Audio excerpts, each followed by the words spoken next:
ಮಾಜಿ ಶಾಸಕ ಇಕ್ಬಾಲ್ ಅನ್ಸಾರಿ ಕೊಪ್ಪಳ ಜಿಲ್ಲೆಯ ಕಾಂಗ್ರೆಸ್ ನಾಯಕರ ವಿರುದ್ಧ ಬಹಿರಂಗವಾಗಿ ಅಸಮಾಧಾನ ವ್ಯಕ್ತಪಡಿಸಿದ್ದಾರೆ.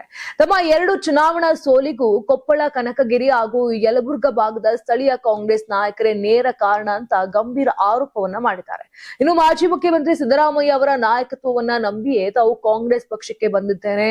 ಪಕ್ಷ ನನಗೆ 2 ಬಾರಿ ವಿಧಾನಸಭೆ ಚುನಾವಣೆ ಟಿಕೆಟ್ ನೀಡಿದರೂ ಸ್ಥಳೀಯ ನಾಯಕರು ಪಕ್ಷದ ಅಭ್ಯರ್ಥಿಯಾಗಿ ನನ್ನ ಪರ ಕೆಲಸ ಮಾಡುವ ಬದಲು ನನ್ನನ್ನ ಸೋಲಿಸಲು ಒಳಗೊಳಗೆ ಕೈ ಜೋಡಿಸಿದ್ರು ಅಂತ ಅನ್ಸಾರಿ ಆರೋಪವನ್ನ ಮಾಡಿದ್ದಾರೆ.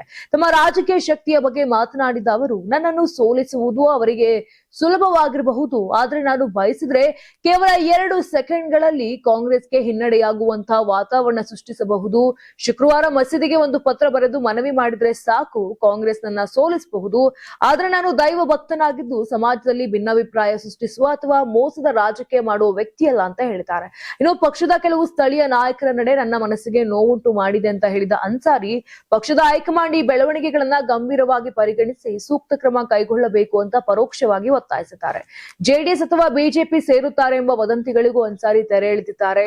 ತಾವು ಈಗಲೂ ಕಾಂಗ್ರೆಸ್ನಲ್ಲಿಯೇ ಇದ್ದು ಪಕ್ಷ ತೊರೆಯುವ ಯಾವುದೇ ನಿರ್ಧಾರ ಮಾಡಿಲ್ಲ. ತಮ್ಮ ಬಗ್ಗೆ ಹರಿದಾಡುತ್ತಿರುವ ಗಾಳಿ ಸುದ್ದಿಗಳನ್ನ ನಂಬಬಾರದು ಅಂತ ಸಾರ್ವಜನಿಕರಲ್ಲಿ ಮನವಿ ಕೂಡ ಮಾಡಿದ್ದಾರೆ.